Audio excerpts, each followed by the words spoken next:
내 사랑하는 자야, 너는 엘리야를 아느냐? 그가 어떤 사람이었는지 기억하느냐? 사람들에게 존경받던 선지자, 하늘에서 불을 내렸던 사람, 수많은 기적을 행한 믿음의 사람. 그러나 그 엘리야조차 살고 싶지 않았다. 너무 지쳐서, 너무 외로워서 그는 로뎀나무 아래에서 이렇게 말했다. 주님, 이제 저는 죽고 싶습니다. 너는 이 말을 들을 때 너의 마음 어디가 조금 뜨끔하지 않느냐? 왜냐하면 지금 내 영혼도 말은 하지 않았지만 그와 같은 자리에서 조용히 무너지고 있기 때문이다. 너는 오늘 웃었지만 마음은 무너져 있었고 사람들 앞에서는 괜찮아 보였지만 혼자 있을 때는 숨이 막혔다. 너는 말하지 않았지만 내 영혼은 이렇게 외치고 있었다. 저도 힘이 없습니다. 그러나 잘 들어라, 내 사랑하는 자야. 엘리야의 이야기는 절망으로 끝나지 않았다. 그가 죽고 싶다 말한 바로 그 자리에서 나는 그를 일으켰다.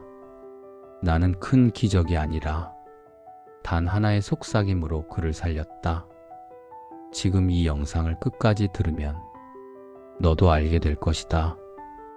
왜 엘리야가 다시 일어날 수 있었는지, 그리고 왜 너 또한 오늘 다시 일어날 수 있는지. 너에게 필요한 것은 힘이 아니라, 의지가 아니라, 기적이 아니라 내가 너에게 들려줄 세미한 소리 한 줄기다. 내 사랑하는 자야, 오늘 나는 너에게 한 사람을 보여주려 한다. 그 사람은 능력이 있었고 사람들의 박수도 받았고 믿음의 영웅이라고 불렸지만 그 마음 깊은 곳에서는 죽고 싶은 절망이 끓어오르고 있었다. 그는 이랬다. 주님, 이제는 제 생명을 거두십시오. 저는 더 이상 갈 수 없습니다. 그의 이름은 엘리야였다. 내 사랑하는 자야. 엘리야는 광야에 쓰러져 있었다. 로뎀나무 아래에서 그는 고개를 숙이고 울었다. 그는 강에서 무너진 것이 아니다. 그는 소망이 없어서 무너진 것도 아니다. 그는 이렇게 말했다. 주님, 저는 내 조상들보다 못합니다. 이제 그만 끝내주세요. 그는 스스로를 정죄했고 자신의 가치를 잃어버렸고 더는 살아갈 의미를 찾지 못했다. 그의 말, 그의 눈물, 그의 절망, 그리고 오늘 너의 마음도 똑같은 말을 하고 있었다. 나는 부족합니다. 나는 실패했습니다. 이 나이에 무엇을 더 할 수 있습니까? 이제는 누구도 나를 바라보지 않습니다. 너는 오늘 이 말들을 입술로 말하지 않았지만 너의 영혼은 이제 더는 감출 수 없어 나에게 크게 외치고 있었다. 나는 그 외침을 들었다. 너의 숨을 들을 때, 너의 떨림을 볼 때, 너의 무너진 마음을 마주할 때 나는 들었다. 그것은 내가 내려가는 자리다. 내 사랑하는 자야. 사람들은 절망을 실패라고 말한다.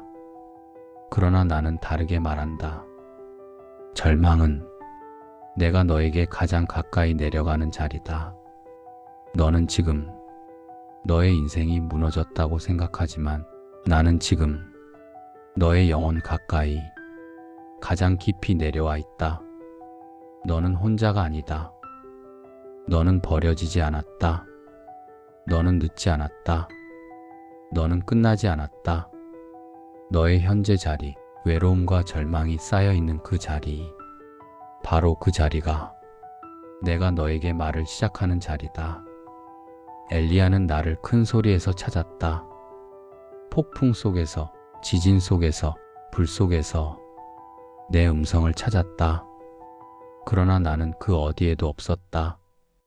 그리고 마침내 세상이 모두 조용해졌을 때 그의 마음이 무너져 더는 아무것도 할 수 없을 때 그때 나는 이렇게 말했다.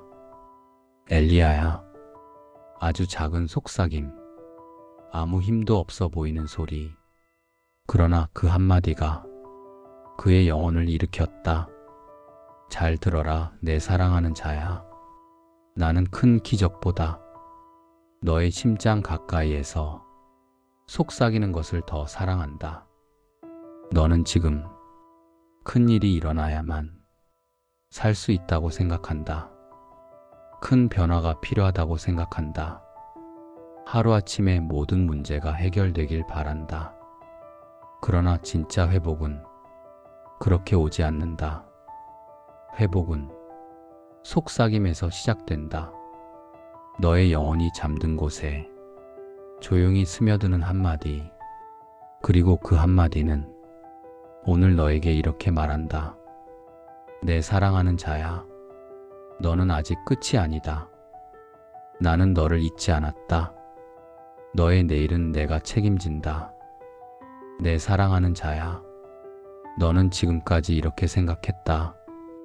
내가 약해서 무너진 거다. 내가 믿음이 부족해서 주저앉는 거다. 내가 잘못 살아서 이런 고통이 온 거다. 그러나 그 말은 모두 너를 더 깊이 무너뜨리기 위해 어둠이 너에게 속삭인 거짓이다. 나는 오늘 내가 왜 이렇게까지 지쳐 있는지 그 진짜 이유를 알려주겠다. 사람들은 내가 버틴 시간을 모른다. 너는 웃으며 살아야 했고, 아무렇지 않은 척 해야 했고, 넘어져도 일어나야 했고, 도와달라는 말을 하지 못했다. 왜냐하면 한 번 무너지면 그 누구도 받아줄 곳이 없다는 걸 너는 이미 너무 잘 알고 있었기 때문이다. 너는 사랑받기보다 책임을 져야 했고, 의지하기보다 누군가를 떠받쳐야 했고, 돌봄을 받기보다 누군가를 돌보며 살아왔다. 그래서 내 영혼이 기대지도 쉬지도 못한 채 지금의 자리까지 온 것이다. 무너질 수밖에 없는 시간이었다. 너의 잘못이 아니었다. 내 사랑하는 자야, 너의 마음을 짓눌렀던 가장 큰 짐은 오늘이 아니라 내일이었다. 너는 이런 생각으로 스스로를 짓눌렀다. 내일은 더 힘들면 어떡하지? 앞으로 무슨 일이 생기면 어떻게 살아내지? 나이 들어서 나를 도와줄 사람도 없는데. 하지만 잘 들어라. 내일은 아직 존재하지 않는다. 너를 짓누른 것은 현실이 아니라 두려움이 만들어낸 그림자였다. 나는 내일을 너에게 맡기라고 했다. 너는 내일을 걱정함으로 오늘의 힘을 모두 써버렸다. 그래서 너는 지친 것이다. 약해서가 아니라 두려움이 너의 체력을 갉아먹었기 때문이다. 너의 마음에는 이렇게 말하는 작은 목소리가 자주 있었다. 너는 이번에도 안 될 거야. 너는 늘 여기까지야. 너는 사람들에게 인정받은 적이 없어. 너는 늦었어. 회복할 나이가 아니야. 그리고 너는 그 말들을 오랫동안 반복해서 너무 깊게 믿어버렸다. 하지만 그 목소리는 나의 음성이 아니다. 나는 한 번도 너에게 이렇게 말한 적이 없다. 너는 끝났다. 너는 늦었다. 너는 못난 사람이다. 그 말들은 오직 어둠이 만들어낸 거짓이며 너의 마음이 지친 틈으로 몰래 스며든 독이었다. 너는 실패한 것이 아니라 너의 마음이 공격받은 것이다. 내 사랑하는 자야, 내가 지친 가장 큰 이유는 너의 영혼이 쉬지 못해서다. 너는 몸은 쉬었지만 영혼은 쉬지 않았다. 너는 누워 있었지만 생각은 멈추지 않았다. 너는 잠을 잤지만 두려움은 깨어 있었다. 그래서 내 영혼은 차오를 틈을 잃어버렸다. 너는 단 한 번도 이 말을 들을 기회를 갖지 못했다. 괜찮다. 너는 여기까지 자랐다. 너는 너무 많은 일을 홀로 감당했다. 내 사랑하는 자야, 너는 내가 생각하는 것보다 훨씬 오래, 훨씬 많이, 훨씬 무겁게 모든 것을 짊어지고 있었다. 그리고 이제 너를 괴롭힌 착각을 내가 하나씩 벗겨내겠다. 잘 들어라. 너는 실패해서 무너진 것이 아니다. 약해서 무너진 것이 아니다. 게을러서 여기 온 것이 아니다. 믿음이 부족해서 떨어진 것도 아니다. 너는 너무 오래, 너무 깊은 곳에서 너 혼자 싸워왔기 때문에 지친 것이다. 그리고 지친 사람에게 내가 주는 첫 번째 선물은 정죄가 아니라 안아줌이다. 너는 혼자 견뎌냈다. 너는 누구에게도 기댈 수 없었다. 너는 사람들에게 기대려 해도 그들은 너를 받아내지 못했다. 그러나 나는 너의 절망을 멈추게 하려고 너에게 내려왔다. 너를 붙들기 위해, 너를 일으키기 위해, 너를 다시 걷게 하기 위해 나는 너의 깊은 자리로 내려왔다. 내 사랑하는 자야, 너의 마음은 이렇게 생각해왔다. 나는 너무 약해. 나는 왜 이렇게 쉽게 무너질까? 하나님은 강한 사람만 쓰시나? 그러나 잘 들어라. 나는 강한 사람을 찾지 않는다. 나는 상한 심령에게 내려간다. 사람들은 힘 있는 사람을 존경하고 능력 있는 사람을 따르고 강한 사람을 자랑한다. 그러나 나는 상한 자에게 가까이 있다. 부서진 영혼에게 임한다. 절망의 자리로 먼저 걸어간다. 엘리야는 지쳐서 쓰러져 있었다. 그의 입술에는 더는 기도할 말조차 남아있지 않았다. 그는 더는 움직일 힘도 없었고 뜻도 없었고 희망도 없었다.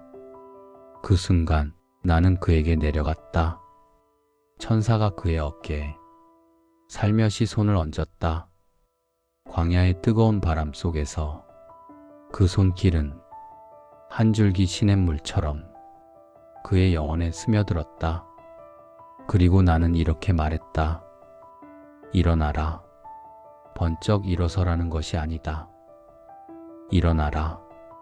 너를 정죄에서 일으키고 너를 외로움에서 일으키고 너를 절망에서 일으키는 나의 손에 기대라.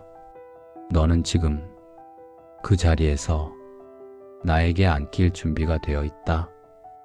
왜냐하면 너의 절망은 실패가 아니라 내가 너에게 가장 가까이 오는 시간이기 때문이다. 엘리야는 내가 왜 바로 나타나지 않는지 알지 못했다. 바람이 산을 흔들 정도로 불어왔다. 그러나 나는 그 바람 속에 없었다. 지진이 땅을 찢을 듯 흔들었다. 그러나 나는 그 지진 속에 있지 않았다. 불길이 산을 태웠다. 그러나 나는 그 불 속에도 없었다. 사람들은 묻는다. 왜 하나님은 큰 사건으로 역사하지 않으시는가? 왜 내 삶을 한 번에 바꿔주시지 않는가? 그 질문 속에는 두려움이 숨어 있다. 하나님이 나를 돕지 않으시는 건가? 나를 잊으신 건가? 내 기도는 왜 응답되지 않는가? 그러나 내 사랑하는 자야, 오늘 나는 이것을 선명하게 말한다. 나는 큰 바람 속에 있지 않았다. 나는 지진 속에도 불 속에도 나타나지 않았다. 나는 오직 세미한 소리 속에 있었다. 세미한 소리, 아주 작은 속삭임, 소리라고 할 수도 없는 소리. 그러나 그 소리가 절망한 영혼을 살리는 능력이다. 사람들은 큰 소리로 위로받지 못한다. 크고 화려한 말로 치유되지 않는다. 큰 변화가 일어나도 마음의 골짜기는 그대로 남아있다. 그러나 속삭임은 영혼의 가장 깊은 곳으로 들어간다. 세상이 모두 조용해지고 너의 힘이 모두 빠지고 내가 더 이상 아무것도 할 수 없을 때, 그때만 들을 수 있는 소리가 있다. 내 사랑하는 자야, 이 한마디, 이 작은 속삭임 하나가 너의 무너진 심장을 움직인다. 엘리야가 그 소리를 들었을 때 그는 즉시 얼굴을 가렸다. 왜냐하면 그 소린 사람의 위로가 아니라 하나님의 임재의 숨결이기 때문이다. 오늘 너의 영혼도 그 소리를 듣는다. 내 사랑하는 자야. 엘리야가 그 작은 속삭임을 들었을 때 그에게 즉시 일어난 변화들이 있다. 그 변화는 너의 영혼에도 동일하게 일어난다. 나는 그것을 내가 이해할 수 있도록 하나씩 설명해 주겠다.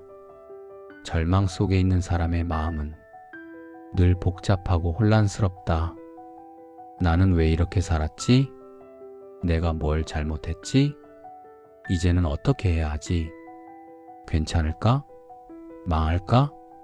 버틸까?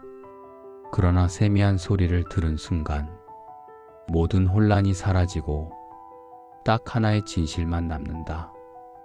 하나님이 나와 함께 계신다.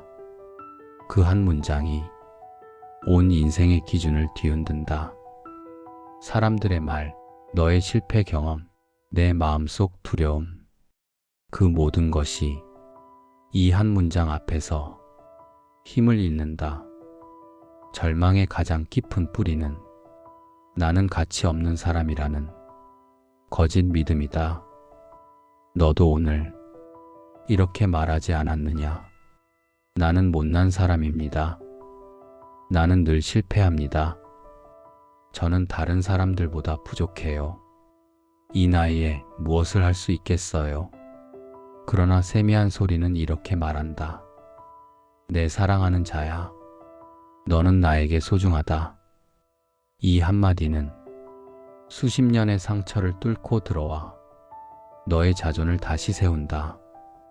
하나님이 사랑한다고 하는 사람을 누가 함부로 평가할 수 있겠는가? 피곤한 사람은 버틸 수는 있지만 걸을 수 없다. 살 수는 있지만 살아내지 못한다. 그러나 세미한 소리를 들은 영혼은 단순히 버티는 것이 아니라 다시 걸어갈 수 있다. 왜냐하면 그 속삭임은 이렇게 말하기 때문이다. 일어나라. 가라. 너의 길을 다시 걸어라. 그 길은 혼자의 길이 아니다. 나는 너보다 앞서 걷고 너의 옆에서 걸으며 너의 뒤에서 너를 붙들어준다. 엘리야는 절망 속에서 도망쳤다. 그러나 내가 그에게 나타났을 때 그는 다시 일어나 이스라엘의 가장 중요한 사명을 감당하는 자가 되었다. 너도 마찬가지다. 너의 가장 깊은 상처, 너의 가장 큰 불안, 너의 가장 어두운 자리, 그곳이 내가 너를 다시 세우는 장소이며 너의 다음 사명이 시작되는 지점이다. 나는 너를 끝내지 않는다. 나는 너를 새롭게 한다. 나는 너를 다시 보낸다. 왜냐하면 너는 버려진 인생이 아니라 부르심을 다시 받는 인생이기 때문이다. 내 사랑하는 자야, 너는 지금 이렇게 묻고 있다. 하나님, 저는 어떻게 다시 일어나야 합니까? 저에게는 힘이 없습니다. 저는 무엇을 해야 합니까? 잘 들어라. 너는 지금 억지로 힘을 짜내는 회복이 아니라 내가 너에게 불어넣는 회복으로 일어날 것이다. 사람들은 너에게 이렇게 말한다. 의지로 버텨라. 마음을 다잡아라. 생각을 고쳐라. 그러나 나는 너에게 그런 말 한 번도 한 적이 없다. 나는 이렇게 말한다. 너는 내 힘으로 일어나는 것이 아니다. 너는 내 음성을 들을 때 일어난다. 내가 너의 마음을 깨울 때 너는 자연스럽게 다시 숨을 쉬기 시작한다.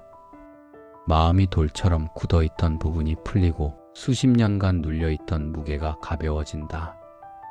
너는 지금까지 작게 움직이는 자신이 부끄러웠다. 이 정도로 뭘 바꿀 수 있겠어? 너무 늦었어. 내 한계는 뻔해.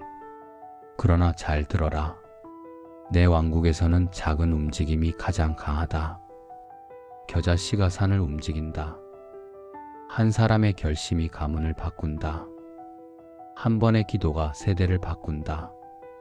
나는 큰 걸음을 축복하는 것이 아니라 작은 움직임을 축복한다. 오늘 내가 한 작은 선택은 하늘에서는 천둥 같은 울림으로 기록된다. 그 작은 움직임을 부끄러워하지 마라. 나는 작은 것 속에서 역사하는 하나님이다. 절망한 사람의 가장 큰 실수는 예전의 방식을 다시 반복하는 것이다. 너도 그런 적이 있지 않느냐? 아무 일도 변하지 않을 것을 알면서 같은 생각을 하고 같은 습관을 유지하고 같은 두려움에 묶여 살았다. 그러나 이제는 아니다. 내 사랑하는 자야, 내 음성을 들은 사람은 다른 방식으로 산다. 그들은 두려움이 아닌 부르심으로 걷고 의지가 아닌 임재로 일하고 불안이 아닌 속삭임으로 방향을 잡는다. 너는 더 이상 예전의 내가 아니다. 너는 이제 나의 속삭임을 듣는 자다. 절망은 사람을 혼자라고 믿게 만든다. 너는 오랫동안 마음속 가장 깊은 곳에서 이렇게 말해왔다. 아무도 나를 돕지 못해. 나 혼자 살아야 해. 기댈 사람이 없어. 그러나 나는 오늘 이 말 하나를 너에게 다시 새긴다. 내가 너와 함께 있다. 사람이 아니라, 환경이 아니라, 상황이 아니라, 감정이 아니라 하늘과 땅을 만드신 내가 너의 옆에서 걷는다. 이 진리를 깨닫는 순간 너의 영혼은 고립에서 벗어나고 고립에서 벗어난 영혼은 반드시 다시 일어난다. 내 사랑하는 자야, 지금부터 내가 하는 말은 너의 인생을 다시 세우는 명령이다. 이 말은 조언이 아니라 선포다. 이 말은 위로가 아니라 부르심이다. 이 말은 가능성의 제한이 아니라 하늘의 결정을 너에게 전하는 것이다. 잘 들으라. 너는 쓰러진 자리가 너의 종착지가 아니다. 너의 실패가 너의 결말이 아니다. 너의 늦음이 너의 한계가 아니다. 나는 오늘 이렇게 말한다. 너는 다시 걸을 것이다. 천천히라도, 작게라도, 한 걸음씩이라도 너는 다시 움직일 것이다. 왜냐하면 너의 걸음은 너의 의지에서 나오는 것이 아니라 내 숨결에서 나오기 때문이다. 사람들은 실패한 곳을 피한다. 상처받은 곳을 지워버리길 원한다. 아픈 기억은 떠올리고 싶어 하지 않는다. 그러나 나는 반대로 역사한다. 너를 무너뜨린 그 자리에서 나는 너를 다시 부른다. 엘리야가 도망친 곳에서 나는 그를 일으켰다. 모세가 도망친 광야에서 나는 그를 불렀다. 야곱이 홀로 남아 울던 자리에서 나는 그에게 새 이름을 주었다. 너도 마찬가지다. 너의 아픔의 자리, 너의 절망의 자리, 너의 고독의 자리, 그 자리에서 나는 너를 다시 부른다. 내 사랑하는 자야, 오늘의 눈물은 오늘로 끝난다. 왜냐하면 내일 아침에는 이 약속이 너를 맞기 때문이다. 내 자비는 아침마다 새롭다. 너는 어제의 자책을 가지고 내일을 열지 않을 것이다. 너는 오늘의 상처로 내일을 닫지 않을 것이다. 내일은 너의 능력이 아니라 나의 자비로 열린다. 이 말은 너의 인생의 새로운 정체성이다. 너는 두려움에 흔들리는 인생이 아니다. 너는 세상의 말에 지배되는 인생이 아니다. 너는 혼자 버티는 인생이 아니다. 너는 이제 세미한 소리를 듣는 자다. 작은 속삭임 하나면 너는 무너진 자리에서도 일어날 수 있다. 작은 숨결 하나면 너는 다시 살아날 수 있다. 작은 부르심 하나면 너의 인생은 다시 빛을 찾는다. 내 사랑하는 자야. 너는 이제 절망 속에 머무는 사람이 아니다. 너는 다시 살아나는 사람, 다시 걷는 사람, 다시 꿈꾸는 사람이다. 너는 쓰러진 사람이 아니라 일어나고 있는 사람이다. 그리고 이것이 오늘 너에게 향한 나의 최종 선언이다. 너는 반드시 다시 살아날 것이다.